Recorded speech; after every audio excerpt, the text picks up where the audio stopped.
अस्सलाम वालेकुम first year बेटे। Open your chemistry book.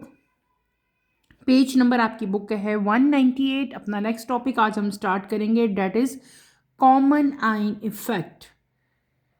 Topic आपका है 9.6, ठीक है। और पेज नंबर मैंने आपको भी बताया बेटे 198। अपनी बुक का आप लोग ओपन करेंगे, कॉमन आइन इफेक्ट आज हम स्टार्ट करेंगे। Let's start with the reading, then इंशाल्लाह मैं आपको इसको एक्सप्लेन करूँगी।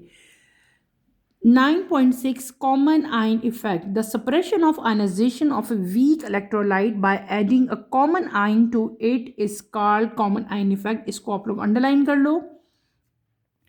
We are familiar with purification of sodium chloride by passing hydrogen chloride gas through brine saturated solution of sodium chloride. ये brine को भी अंडरलाइन करें। Calcium chloride is fully ionized in this solution. Equilibrium constant expression for this process can be written as follows.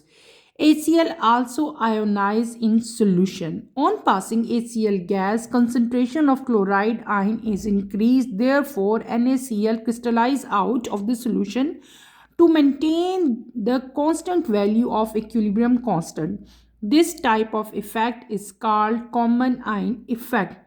The addition of a common ion to a solution of less soluble electrolyte suppresses its ionization and the concentration of unionized species increases, which may come out as precipitate. More common example of common ion effect, the solubility of less soluble salt KClO3 in water is suppressed by the addition of more soluble salt KCl by common ion effect. Potassium is a common ion. The ionization of KClO3 is suppressed and it settles down as precipitate. Number 2. Similarly, the dissociation of weak acid H2S in water can be suppressed by the addition of stronger acid HCl. Hydrogen is a common ion. A2S become less dissociated in acidic solution. In this way, low concentration of S2 minus ion is produced. Number 3, अच्छा भी रहता है. The low concentration of S2 minus ion help to do the precipitation of radical of second group basic radical during salt analysis HCl H plus Cl. Number 3, an addition of NH4Cl in NH3 solution suppresses the concentration of OH due to the presence of large excess of NH4 from NH4Cl. Actually, NH4Cl is a strong electrolyte. The combination of these two substances is used as a group reagent in third basic radical for salt analysis. Next आपको उसकी जो है example दी हुई है. Common ion effect find extensive application in the qualitative analysis and preparation of buffers. Topic थोड़ा सा lengthy हो गया, ज़रा लेंथी ही मैंने रीडिंग की है, लेकिन बहुत इजी टॉपिक है, कंफ्यूज आप लोग मत हो और वरीड भी ना हो. हमने क्या पढ़ा? हमने पढ़ा common ion effect. What is common ion effect? Common ion effect क्या होता है कि suppression of ionization of weak electrolyte. Weak electrolyte की जो सप्रेशन है, सप्रेशन क्या है? किसी भी चीज़ को सप्रेस कर देना, उस चीज़ को मतलब आप ये समझ लो कि मिनिमाइज कर देना, ठीक है. तो वीक इलेक्ट्रोलाइट की जो सप्रेशन है, जो उसकी सप्रेशन हो रही है किसकी? Ionization of weak electrolyte. यहाँ पे कौन सा इलेक्ट्रोलाइट है बेटे? वीक इलेक्ट्रोलाइट का जो आयनाइजेशन है, उसकी आयनाइजेशन की सप्रेशन किस तरीके से? या तो उसमें एडिशन हो रही है. किस चीज़ की एडिशन हो रही है? कॉमन आयन की, ठीक है. तो कॉमन आयन क्या है यहाँ पे? सिमिलर आयन या सेम आयन, उसको हम लोग क्या कहते हैं? कॉमन आयन इफेक्ट कहते हैं. क्या मैंने आपको बता दिया? The suppression of ionization of weak electrolyte. Weak electrolyte जो की जब आयनाइजेशन होती है तो उसकी आयनाइजेशन को अगर सप्रेस कर दें बाय हम लोग कोई भी कॉमन आयन जो है वो ऐड करके, तो उस प्रोसेस को हम लोग क्या कहेंगे? कॉमन आयन इफेक्ट कहेंगे, ठीक है. कॉमन आयन इफेक्ट की यहाँ पे आपकी बुक में जो एग्जांपल दी हुई है वो कौन सी दी हुई है? सोडियम क्लोराइड दी हुई है. इसके अलावा और भी बहुत सारी एग्जांपल्स हैं कॉमन आयन इफेक्ट की, जो सारी की सारी आपकी बुक में एग्जांपल दी हैं, जो मैं वन बाय वन आपको बेटे एक्सप्लेन करूँगी. तो हम इसको एक्सप्लेन करते हैं रिटन फॉर्म में. सबसे पहले आपका आ जाता है common ion effect. What is common ion effect? आपकी बुक में इसकी डेफिनेशन दी हुई है, वही डेफिनेशन बेटे बिल्कुल सही डेफिनेशन है, वही डेफिनेशन आप लोग याद भी करोगे। कॉमन आयन इफेक्ट ये हम लोग जो है पढ़ रहे हैं, ठीक है। हमने क्या पढ़ लिया? The suppression of ionization of weak electrolyte, weak electrolyte की suppression by addition of common ion, उस प्रोसेस को हम लोग क्या कहते हैं? कॉमन आयन इफेक्ट कहते हैं। कॉमन एग्जांपल आपकी बुक में जो इसकी दी हुई है वो क्या दी हुई है? Sodium chloride. ये किसका फॉर्मूला है? NaCl, सोडियम क्लोराइड का फॉर्मूला है, ठीक है। और ये रिवर्सेबल रिएक्शन है, जब और ये रिएक्शन होगा तो ये आयोनाइज हो जाएगा, दोनों अपने रिस्पेक्टिव आयंस जो हैं वो यहाँ से सेपरेट हो जाएंगे, ठीक है। ये भी AQ इन एक्वस सोल्यूशन, ठीक है। AQ का मतलब होता है एक्वस, और ये क्या है? इन सॉलिड स्टेट है। अगर इसी रिएक्शन का मैंने Kc वैल्यू लिखना हो, कांस्टेंट लिखना हो, तो मैं कैसे लिखूंगी? आपको पता है ना, प्रोडक्ट्स को हम लोग कहाँ लिखते हैं? ऊपर लिखते हैं न्यूमिनेटर की फॉर्म में। यहाँ पे आपका क्या देगा? क्लोराइड आयन डिवाइडेड बाय जो रिएक्टेंट है उसको हम किस फॉर्म में लिखते हैं? डिनोमिनेटर की फॉर्म में, यानी कि NaCl को मैं नीचे लिखूंगी। इसी तरह अब हमारे पास क्या आया? क्लोराइड आयन आ गया, ठीक है। ये क्या चीज़ है? ये जो प्रोसेस है ये क्या है? Purification of sodium chloride. क्या प्रोसेस है? इस पूरे प्रोसेस को जो मैंने इस टाइम यहाँ पे रिएक्शन की फॉर्म में लिखा है, this reaction is known as purification of sodium chloride. और इसकी प्योरिफिकेशन हम लोग कैसे करते हैं? जब इसमें हम हाइड्रोजन गैस जो है, हाइड्रोजन क्लोराइड गैस जो है वो डालते हैं थ्रू ब्राइन, ठीक है। ब्राइन किसको कहते हैं? व्हाट इज ब्राइन, ठीक है। आपका क्वेश्चन भी आ सकता है व्हाट इज ब्राइन, तो उस केस में आप लोग क्या लिखोगे?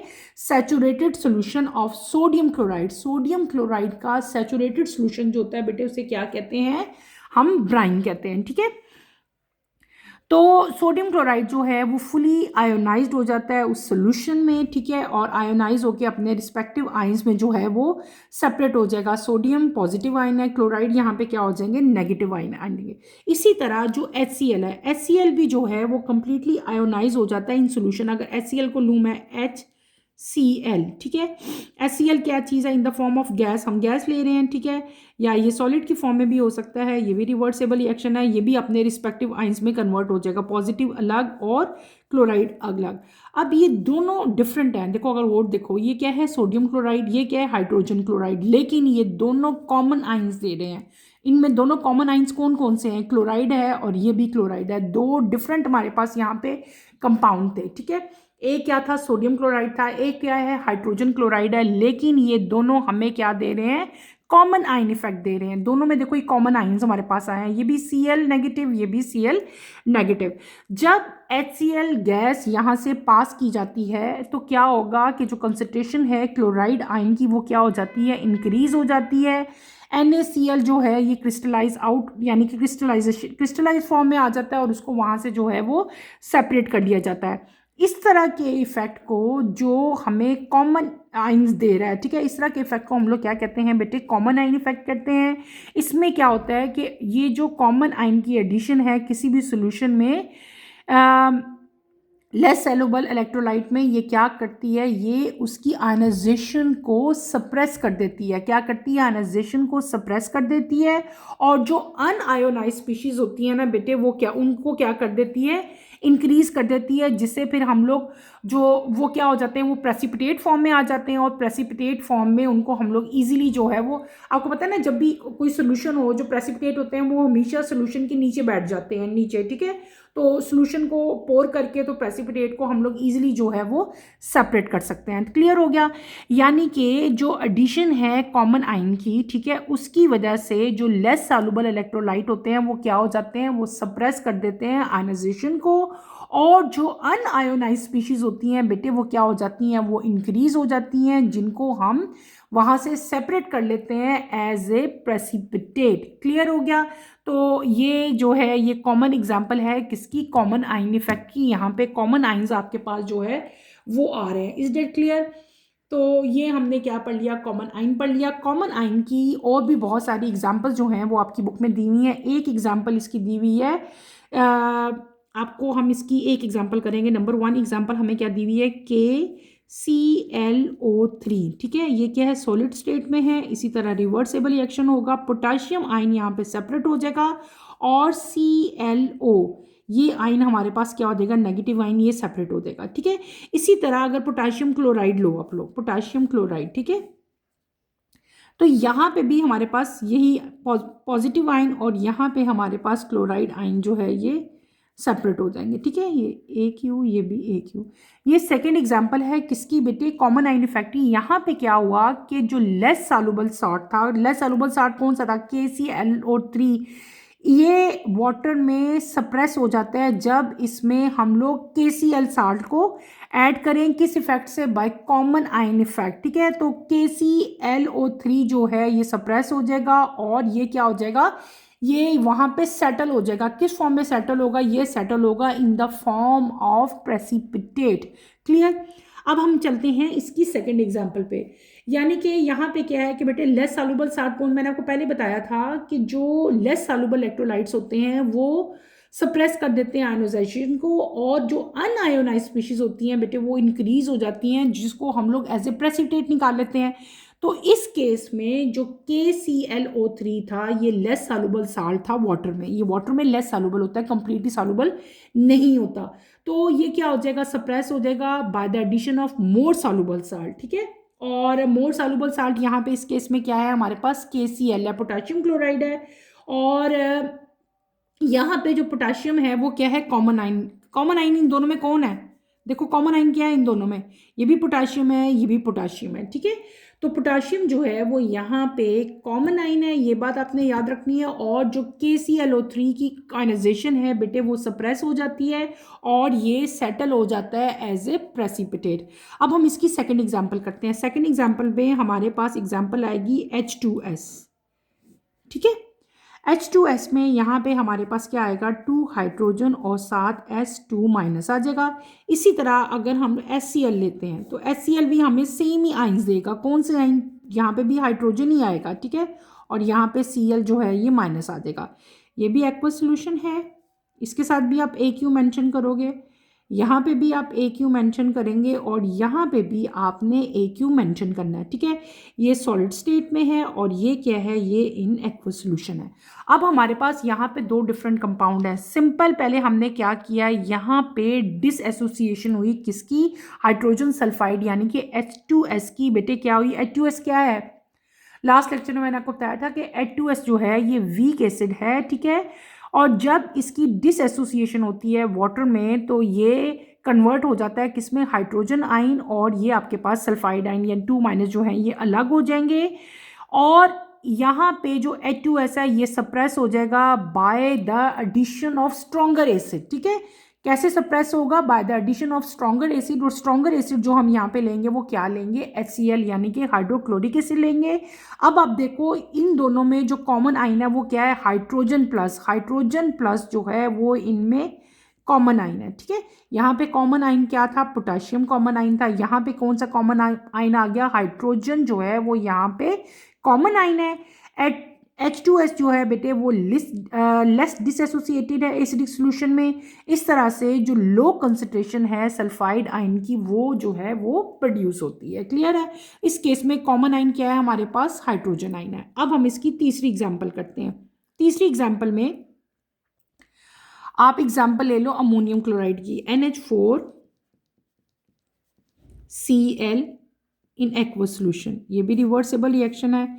यहाँ पे क्या हो जाएगा, अमोनियम आइंस अलग हो जाएंगे, पॉजिटिव है आपके पास, और यहाँ पे क्लोराइड आइन यानी कि A9 आपके अलग और केटाइन आपके अलग। और दूसरा जो हम लेंगे इसके साथ कॉमन आइन हमारा क्या आएगा, H2O, और ये रिएक्शन भी आपका रिवर्सिबल होगा। यहाँ पे भी हमारे पास क्या बन जाएंगे, अमोनियम आइन। ठीक है, और यहाँ पे क्या बन जाएगा, ये NH4 एक यहाँ पे आ जाएगा, और ये OH जो है ये यहाँ से सेपरेट हो गया, ये हमारे पास अगले आइन बन जाएंगे। ठीक है, तो इस केस में, इस एप्लीकेशन में मैंने क्या किया, मैंने एडिशन की अमोनियम क्लोराइड में, अमोनिया में अमोनियम क्लोराइड की एडिशन की। जब हम अमोनिया में अमोनियम क्लोराइड की एडिशन, बेटे ये अमोनिया NH3, मैं क्या कह रही हूँ, जब हम अमोनिया की सोल्यूशन में अमोनियम क्लोराइड को ऐड करते हैं तो ये क्या करता है, ये हाइड्रोक्सिल आयन की कंसंट्रेशन को सप्रेस कर देगा due to large excess of ammonia, क्योंकि यहाँ पे अमोनियम जो है वो लार्ज एक्सेस में जो है वो बनता है, ठीक है। और ये कैसे बनेगा? From ammonium chloride. तो अमोनियम क्लोराइड जो है ये जो अमोनियम क्लोराइड NH4Cl, बेटे this is ammonium chloride. Ammonium chloride जो है वो स्ट्रॉन्ग इलेक्ट्रोलाइट है, और जब ये दो सब्सटेंस जो हैं ये कंबाइन होते हैं तो इनको जो है हम लोग थर्ड ग्रुप में बेसिक रेडिकल के तौर पे भी जो है इनको यूज़ किया जाता है। और यहाँ पे जो कॉमन आयन प्रोड्यूस हो रहे हैं वो कौन से? NH4 और NH4, यानी कि यहाँ पे जो कॉमन आयन प्रोड्यूस हुआ वो कौन सा हुआ? अमोनियम आयन जो है वो यहाँ पे प्रोड्यूस हुआ। क्लियर है बेटे? ये हमने क्या कर लिया? हमने पढ़ लिया कॉमन आयन इफेक्ट, और उसकी डिफरेंट टाइप की जो एग्जांपल्स हैं वो मैंने आपको यहाँ पे करवा दी। अच्छा, मैं आप लोगों को एक तो ये एग्जाम डेफिनेशन आपकी बुक में दी हुई थी ना जो हमने अभी पढ़ी, इसके अलावा ईजीएस्ट डेफिनेशन भी मैं आपको समझाती हूँ, अगर किसी को समझ नहीं आई तो हम इस तरह भी कह सकते हैं कि कॉमन आयन इफेक्ट कब आता है। हम ये बात कर सकते हैं कि common ion effect occurs when A solution contain two different salt that share a common ion.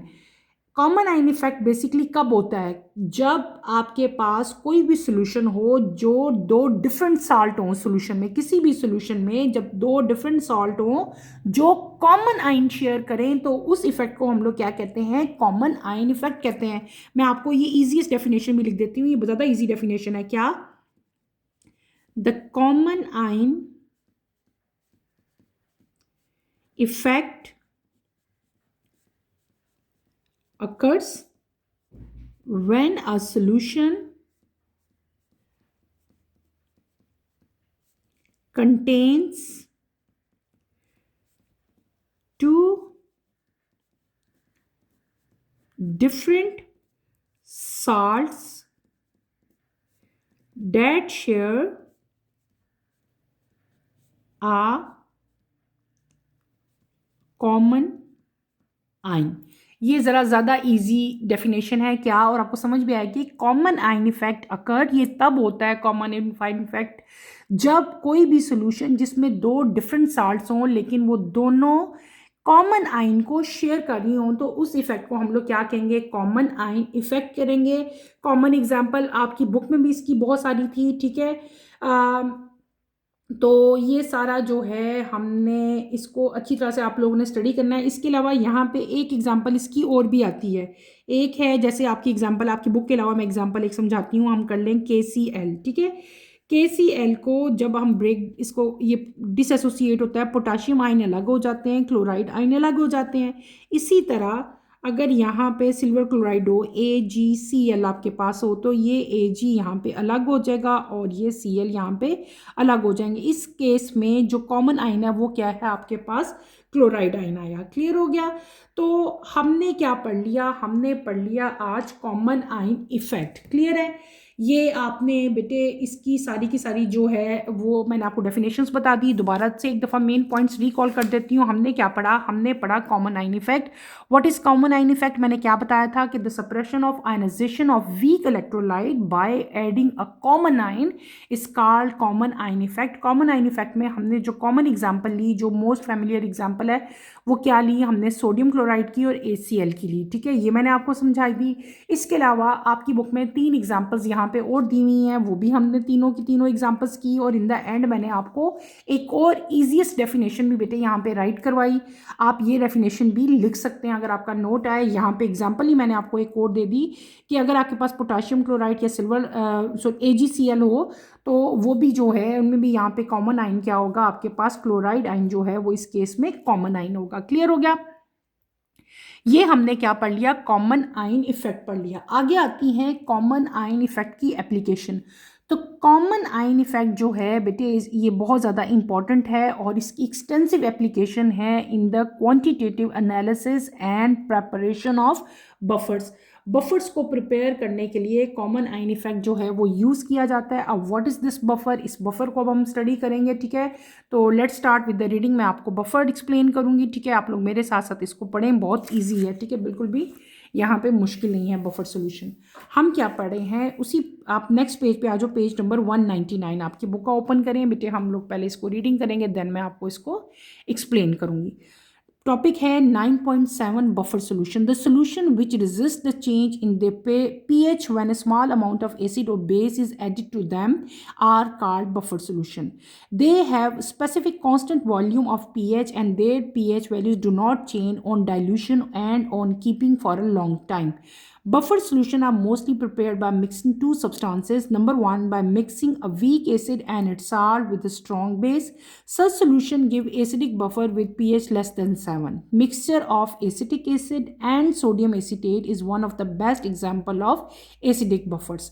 Number two, by mixing a weak base and its salt with a strong acid, such solution will give basic buffer with pH more than 7.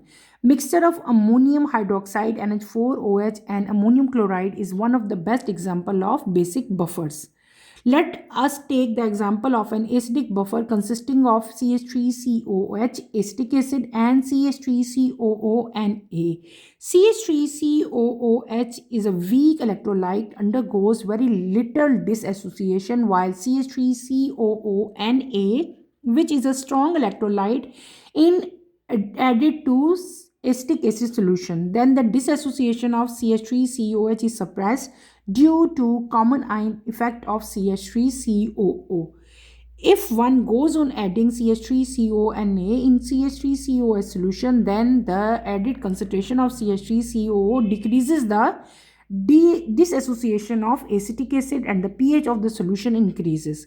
The table 9.4 tell us how the pH value of a mixture of two compounds is maintained. Greater the concentration of acetic acid as compared to sodium acetate, lesser is the pH of the solution. यहाँ तक पहले मैं आपको समझाती हूँ, table से onward हम लोग बाद में इसको करेंगे. मैंने आपको भी क्या चीज़ बताई, मैंने आपको बताया बफर सोल्यूशन. ठीक है, क्या हम पढ़ रहे हैं? Buffer solution. What is buffer solution? सबसे पहले आती है इसकी डेफिनेशन. बफर सोल्यूशन क्या होती है? ठीक है, बफर सोल्यूशन हमारे पास क्या है कि वो सोल्यूशन, ऐसी कोई भी सोल्यूशन जो कि जब उसका पीएच चेंज किया जाए तो वो रेजिस्ट कर सके उस चेंज को. कोई जब भी उसके अंदर स्मॉल अमाउंट ऑफ एसिड और बेस ऐड किया जाए तो उस तरह के सोल्यूशन को हम लोग क्या कहते हैं? बफर सोल्यूशन कहते हैं. क्या डेफिनेशन है इसकी? A solution which resist the change in their pH, जो अपने पीएच के चेंज में रेजिस्टेंस यानी कि रेजिस्ट कर सकें उसको. ठीक है, अगर उनकी पीएच चेंज हो, कैसे पीएच चेंज होती है? जब एसिड ऐड किया जाए या जब बेस ऐड किया जाए, तो इस तरह के सोल्यूशन को हम लोग क्या कहते हैं? बफर सोल्यूशन कहते हैं. ठीक है, बफर सोल्यूशन की स्पेसिफिक कांस्टेंट वैल्यूज होती हैं पीएच की, और इनकी पीएच वैल्यू जो है वो डाइल्यूशन पे या लॉन्ग टाइम पे अगर रखा जाए उनको, उन सोल्यूशंस को, तो उनकी जो पीएच की वैल्यूज हैं वो क्या होती हैं? वो चेंज नहीं होती. ठीक है, बफर सोल्यूशन. अब आप आगे आपके पास आती हैं टाइप ऑफ बफर सोल्यूशंस के. बफर सोल्यूशन की टाइप्स कितनी हैं बेटे? बफर सोल्यूशन की दो टाइप्स हैं. जनरली यहाँ पे लिखा हुआ है mostly prepare by mixing two substance. हम ये भी कह सकते हैं कि बफर सोल्यूशन को आप प्रिपेयर कैसे कर रहे हो, बफर सोल्यूशन को आप बना कैसे रहे हो. जब हम लोग कोई भी दो सब्सटेंस को जब हम मिक्स करेंगे तो हमारे पास जो चीज़ बनेगी वो क्या होगी? हमारी बफर सोल्यूशन होगी.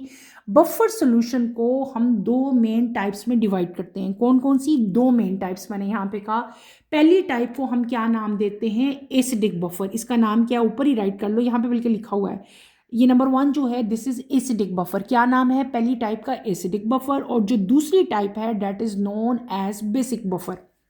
पहले बात करती हूँ मैं एसिडिक बफर की. What is acidic buffer? जब आप लोग वीक एसिड को और उसके साल्ट मतलब क्या आपने दो सब्सटेंस की बात की थी ना, कि दो सब्सटेंस को जब हम मिक्स करते हैं तो हमारे पास बफर बनता है, बफर सोल्यूशन बनता है. अब पहली टाइप क्या है? Acidic buffer. एसिडिक बफर कैसे बनेंगे? जब आप वीक एसिड को और स्ट्रॉन्ग बेस को मिक्स करोगे तो आपके पास क्या बनेंगे? क्या मैंने कह दिया? बाय मिक्सिंग वीक एसिड और उसके साल्ट को मिक्स करेंगे किसके साथ? स्ट्रॉन्ग बेस के साथ. तो आपके पास जो बफर बनेगा that is known as acidic buffer. और इस तरह के सोल्यूशन जो हैं हमें एसिडिक बफर देते हैं, और इनकी पीएच जो है वो क्या होती है? लेस देन 7 होती है. कॉमन एग्जाम्पल इनकी क्या है, दो एग्जाम्पल्स आपको, एक आपकी बुक में एक एग्जाम्पल है, एक मैं आपको फिर बताती हूँ। जब हम एसिटिक एसिड को और सोडियम एसीटेट को बेटे मिक्स करेंगे तो हमारे पास जो बफर सोल्यूशन बनेगा that is known as acidic. दोबारा बता देती हूँ, पहली टाइप जो बफर सोल्यूशन की है वो कौन सी है, एसिडिक बफर्स हैं। एसिडिक बफर कब बनते हैं, जब हम वीक एसिड को और उसके साल्ट को मिक्स करें, किसके साथ, स्ट्रॉन्ग बेस के साथ। वीक एसिड के साल्ट को मिक्स करें स्ट्रॉन्ग बेस के साथ, तो जो बफर बनेगा that is known as acidic buffer. और एसिडिक बफर्स की जो पीएच है वो लेस देन 7 होती है। कॉमन एग्जांपल इसकी क्या है, mixture of sodium acetate and acetic acid. दूसरी टाइप बफर्स की आती है बेटे basic buffers. What are basic buffers, ठीक है, जब वीक बेस को और उसके साल्ट को मिक्स किया जाए विथ स्ट्रॉन्ग एसिड, यानी कि उसी पहले वाले का बिल्कुल रिवर्स है, ऑपोजिट है। अब क्या हो गया, हमारा बेस जो है वो वीक हो गया bye mixing a weak base and it's salt with strong acid. पहले क्या था, स्ट्रॉन्ग बेस था, अब क्या हो गया, स्ट्रॉन्ग एसिड हो गया। वीक बेस और उसके सॉल्ट को मिक्स करें किसके साथ, स्ट्रॉन्ग एसिड के साथ, तो जो बफर सोल्यूशन बनेगा that is known as basic buffer. और बेसिक बफर की जो पीएच है वो कितनी होती है, मोर देन 7 होती है। कॉमन एग्जांपल इसकी क्या है, मिक्सचर ऑफ NH4OH, यानी कि अमोनियम हाइड्रोक्साइड और अमोनियम क्लोराइड को जब मिक्स किया जाए तो जो आपके पास बफर सोल्यूशन बनेगा that is known as basic buffer, ठीक है। इसके अलावा आपकी बुक में एक और एग्जाम्पल भी दी हुई है, बफर्स एसिडिक बफर की एग्जाम्पल दी हुई है, कौन कौन सी, जिसमें अमोनियम सॉरी एसिटिक एसिड और सोडियम एसीटेट की। ये एसिटिक एसिड का फार्मूला CH3COH और CH3COONA। CH3COOH एसिटिक एसिड है। एसिटिक एसिड बेटे एक वीक इलेक्ट्रोलाइट है, ठीक है, और ये इसकी डिसएसोसिएशन कंप्लीटली नहीं होती, बल्कि ये लिटल जो है वो डिसएसोसिएट होगा वाटर में।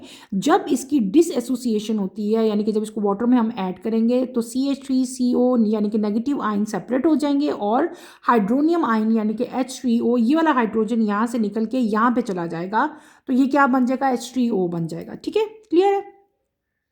इसी तरह जब हम सोडियम एसीटेट लेते हैं CH3COONA, तो ये CH3CO सेपरेट हो जाएगा नेगेटिव आयन, और ये सोडियम आयन यानी कि पॉजिटिव आयन जो है सेपरेट हो जाएंगे। अगर इस एग्जाम्पल में आप लोग देखो, यानी कि जब हमने इन दोनों को मिक्स किया, हम इनका बफर सोल्यूशन बना रहे हैं ना, इसका और इसका, इनको कंबाइन करके। अच्छा, यहाँ पे जो कॉमन आयन आ रहा है, एक हमारे पास क्या आ रहा है, कॉमन आयन आ रहा है। कॉमन आयन यहाँ पे भी हमारे पास एसीटेट आ रहा है और यहाँ पे भी हमारे पास क्या आ रहा है, एसीटेट आ रहा है CH3CO, और यहाँ पे भी CH3CO आ रहा है, ठीक है। तो ये क्या है, ये दोनों के कॉमन आइंस हैं। अगर हम लोग CH3CONA में बेटे CH3 सोल्यूशन डालते रहें, ठीक है, तो CH3COO की कंसंट्रेशन यानी कि जो नेगेटिव आइन है इसकी कंसंट्रेशन, जो कॉमन आइन है उसकी कंसंट्रेशन क्या होती जाएगी, डिक्रीज होना शुरू हो जाएगी। सॉरी, अगर हम इसको ऐड करते जाएं तो जो डिसएसोसिएशन है CH3COH की वो क्या हो जाएगी, डिक्रीज हो जाएगी, और जो पीएच है इस सोल्यूशन का वो क्या हो जाएगा, वो इंक्रीज हो जाएगा। Is that clear. ये आपने आज तक अभी तक टॉपिक जो है यहाँ तक पढ़ना है, आगे जो टेबल है वो इंशाल्लाह मैं आपको कमिंग लेक्चर में पढ़ाऊंगी।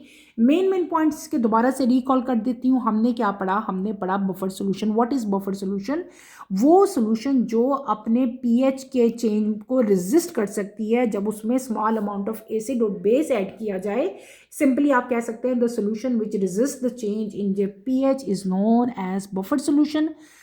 बफर सोल्यूशन जो है they have specific constant value of pH, और ये अपनी पीएच जो है वो चेंज नहीं करते।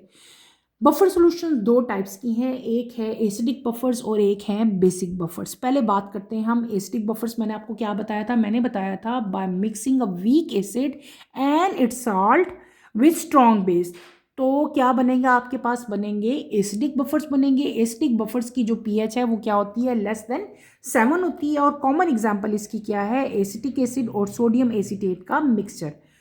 दूसरी टाइप जो बफर की हमने पढ़ी थी that is known as basic buffer. Basic buffer कैसे बनते हैं, by mixing a weak base and its salt with strong acid. Common example इसकी क्या थी, हमने अमोनियम हाइड्रोक्साइड और अमोनियम क्लोराइड को जब मिक्स किया जाए तो आपके पास जो है वो बेसिक बफर बनेंगे।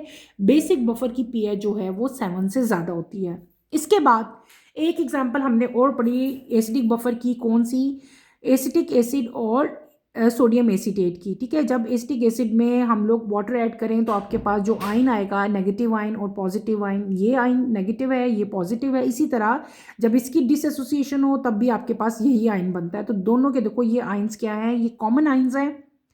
इनको आपने अच्छी तरह से स्टडी करना है आज के इस टॉपिक को बेटे, ये बहुत इंपॉर्टेंट है। बफर सॉल्यूशन ये अक्सर आपके पेपर में आता है। इसके बाद यहाँ पे एक टेबल दिया हुआ है, इंशाल्लाह वो टेबल मैं आपको कमिंग लेक्चर में कंप्लीट करवाऊंगी। आज के लिए इतना ही काफ़ी है। इसको आपने, ये दोनों टॉपिक बहुत इंपॉर्टेंट है, कॉमन आयन इफेक्ट भी और बफर सॉल्यूशंस भी। इनको अच्छी तरह से स्टडी करो। इसमें कोई प्रॉब्लम होती है, कोई कन्फ्यूजन होती है तो feel free to ask any question. यहीं पे अपना टॉपिक बेटे मैं ख़त्म करूँगी। इंशाल्लाह कमिंग लेक्चर में आपसे दोबारा मुलाकात होगी। कमिंग लेक्चर की नोटिफिकेशन के लिए आप चैनल को शेयर करें, लाइक करें और सब्सक्राइब करें और मुझे यहीं पे इजाज़त दें। इंशाल्लाह नेक्स्ट लेक्चर में आपसे दोबारा मुलाकात होती है। टिल देन अल्लाह हाफिज़ फर्स्ट ईयर, टेक केयर बेटे, अपना ख्याल रखिएगा। अल्लाह हाफिज़।